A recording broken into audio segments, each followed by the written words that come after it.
Gəlin davam edək. Baxaq 41-ci suala. Deyir ki, x oxu boyunca hərəkət edən cismin sürətinin proyeksiyasının zamandan asılı qrafiki verilib. Qrafikin verilmiş hissələrində cismə təsir edən dartı qüvvəsinin proyeksiyasının qiymətlərinin nisbəti F1-in F2-yə nisbətini bizə 2 olaraq verib və deyir ki, bu yolda sürüşmə əmsalının qiymətini hesablayın. J də 10-dur. Yəni bizdən müyünü soruşur. Sürət zaman qrafikində fikir veririk ki, birinci hissə bərabər yeyinləşən hərəkətdir. Biz də bilirik ki, bərabər yeyinləşən hərəkətdə dartı qüvvəsi sürtünmə qüvvəsindən böyük olur. Ona görə yazıram F dartı çıxılsın, F sürtünmə bərabərdir MA-ya. Dartı qüvvəsini birinci hissədə F1 ilə işarə etməyimizi istəyir. Ona görə yazıram F1 çıxılsın. Sürtünmə qüvvəsinin yerinə yazıram MG bərabərdir MA-ya. Deməli, burada bizə təcili tapmaq lazımdır. Birinci hissədə təcili tapsam yazaram A bərabərdir V çıxılsın V0 böl T. Son sürət 8, başlanğıc sürət 2, zaman isə gördüyümüz kimi 3'dür. Bunları nəzərə alsam düsturda yazaram 8 çıxılsın 2 böl 3. Buradan da təcili taparam 2. Yazaram F1 çıx, J 10'dur, ona görə yazaram 10 mühim bərabərdir. A-nın da yerinə 2 yazsam alaram 2M. Buradan F1'i tapsam yazaram 2M üstə gəlinsin 10 mühim. Və M-i mötərizə xaricindən çıxarsam alaram 2 üstə gəlinsin 10 mü. F1'i tapdım. İndi baxırıq ikinci hissəyə. İkinci hissə gördüyümüz kimi bərabər sürətli hərəkətdir. Biz də bilirik ki, bərabər sürətli hərəkətdə dartı qüvvəsi sürtünmə qüvvəsinə bərabər olur. Burada ikinci hissədə də dartı qüvvəsini belə işarə etməyimizi istəyir. Ona görə yazaram F2 bərabərdir. F sürtünməni də yerinə yazaram mü mj. J də 10 olduğuna görə olacaq 10 mü m. İndi baxırıq ki, şərtdə bizə verib ki, F1-in F2-yə nisbəti 2-yə bərabərdir. Bunu burada nəzərə alsam, F1'in yerinə yazaram. Bax, bu ifadəni yazaram. M vurulsun, 2 üstə gəlinsin 10 mü. F2'ni də yerinə yazacağım.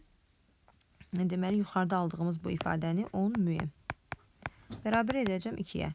M-lər ixtisar gedir. Çarpaz vursam alaram ki, 20 mü bərabərdir 2 üstə gəlinsin 10 mü. 20 müdən 10 mü çıxsam alınacaq 10 mü bərabərdir 2-yə. Buradan da 2-ni 10'a bölsəm alaram ki, mü 0,2-yə bərabərdir. Cavab olacaq 0,2. İndi isə gəlin baxaq 42-ci suala. Deməli, üfüqi müstəvidə düz xətt üzrə hərəkət edən iki bərabər kütləli cismin sürətinin zamanla asılı qrafiki verilmişdir.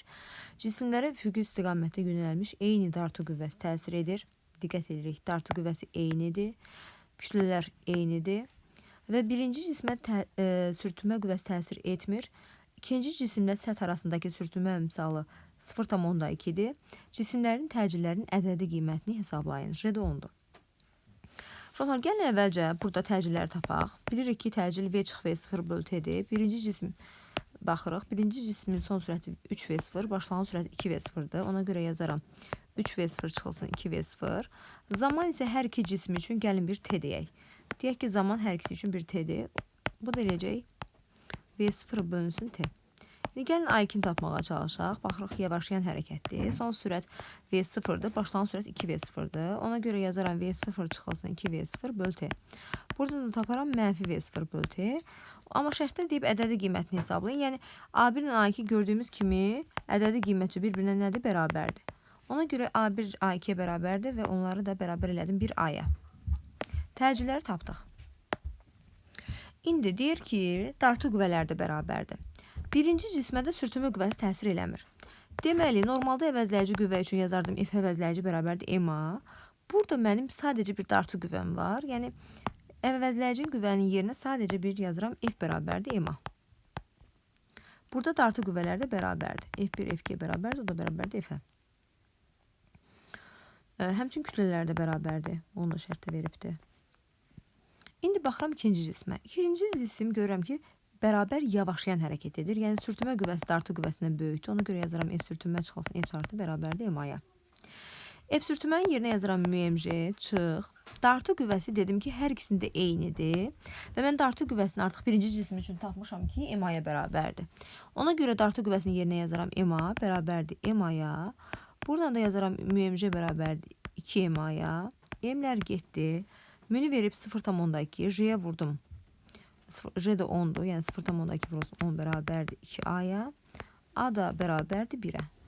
Təcili tapdım 1. Hər ikisi üçün təcil 1-ə bərabərdir. Burada bir dəfə də üstündən getmək istəyirəm. Bu dartı qüvvəsinin yerinə niyə MA yazdım? Çünki birinci cismə ancaq dartı qüvvəsi təsir edirdi. Sürtünmə qüvvəsi təsir etmirdi. Onun əvəzləyici qüvvəsi ilə F idi. dartı qüvvəsi idi. Onu mən bayaq EMA tapdım. Həmin o EMA-nı gətirib burada dartı qüvvəsinin yerinə qoydum. Çünki dartı qüvvələri bərabər idi. Bax belə, keçək növbəti suala. 43-cü suala gəlin baxaq. Deməli, şəkildəki kimi bağlanmış cisimlərin kütlələrini verib bizə M1 3M'dir, M2 isə M-dir. Cisimlər sərbəst buraxıldıqdan sonra sistem sabit A təcili ilə hərəkətə başladı. M1 kütləli cismə təsir edən sürtünmə qüvvəsi nəyə bərabərdir? Baxın, belə bir sistem verilib bizə. M2 bu M-dir, bu isə, bunun kütləsi isə 3M-dir. İndi baxırıq. Təbii ki, sistem hərəkətə başlayıbsa, bu cisim aşağı doğru hərəkət edər. Bu cisim isə burada sürüşər. Sağa doğru sürüşər. Deməli, sağa doğru sürüşərsə, onda burada hərəkətin əksinə bir sürtünmə qüvvəsi yaranacaq. Təbii ki, ipdə gərilmə qüvvəsi var, T və burada da bir T gərilmə qüvvələri yaranır. Gəlin əvvəlcə bu sistem üçün Newtonun ikinci qanunu yazaq. Normalda bilirik ki, F əvəzləyici qüvvə nəyə bərabərdir? MA-ya bərabərdir. Burada əvəzləyici qüvvəni tapmaq istəsəm, görürəm sağa doğru T gərilmə qüvvəsi var, sonra doğru F sürtünmə var. Əks istiqamətdə olduğuna görə qüvvələri çıxaram. Yəni T-dən çıxaram F sürtünməni, bərabər edərəm MA-ya. Niyə T-dən F sürtünməni çıxdım? Çünki hərəkət aşağıdır. Deməli, gərilmə qüvvəsi də sağa doğru hərəkət edir. Yəni, gərilmə qüvvəsi sürtünmə qüvvəsindən daha böyükdür. Aşağıda isə nə var? Baxıram ki, M kütləli cismin aşağı doğru bir ağırlıq qüvvəsi var, yuxarı doğru da gərilmə qüvvəsi var. Amma sistem aşağı hərəkət edir deyə MJ T-dən böyükdür. Ona görə MJ-dən T-ni çıxaram, bərabər edərəm MA-ya. Bu oldu M1A, bu oldu M2A. Qiymətləri gəlin qoyaq yerinə. Yazıram T çıxılsın.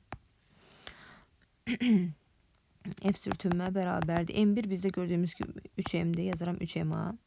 Aşağıda isə MJ çıxılsın. T bərabərdir M2A. İkinci cismin kütləsi isə MA-dır.